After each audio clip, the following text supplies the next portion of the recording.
Corporate BC এনআইসিটি আপনাকে কত চাপ দেবে? কিসের জন্য? ইন্স্যুরেন্সের জন্য। ইন্স্যুরেন্সের জন্য চাপ দেবে বলতে ইন্স্যুরেন্স নেগেটিভ কেন? এটা এটা আমি তো এটা এটা এটা আমি হচ্ছে প্রশ্ন, ইন্স্যুরেন্স নেগেটিভ কেন? না, আমার চোখে তো নেগেটিভ নয়। একটা পাসবুক আপনি স্টেট ব্যাংক বাদ দিয়ে যে কোনো ব্রাঞ্চের, মানে যে কোনো ব্যাংকের করবেন, সেখানে বিভিন্ন চার্জ আছে, এটিএম বাবদ চার্জ, মেনটেনেন্স চার্জ, বিভিন্ন চার্জ আছে।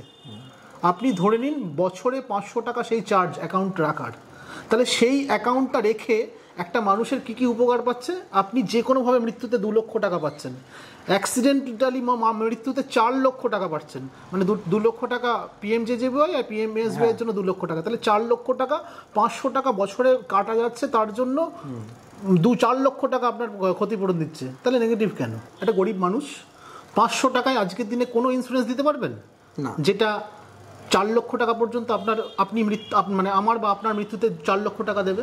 না, দেবে না। কোনো ব্যাংক কোনো জায়গায় কোনো কিছু দিচ্ছে না।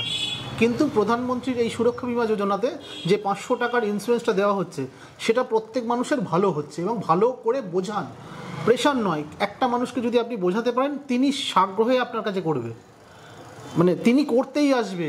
আমার কাছে বহু লোক আছেন যারা এসে করতে চান যে আমায় করে দেওয়া হোক, এটা আমায় করে দেওয়া হোক।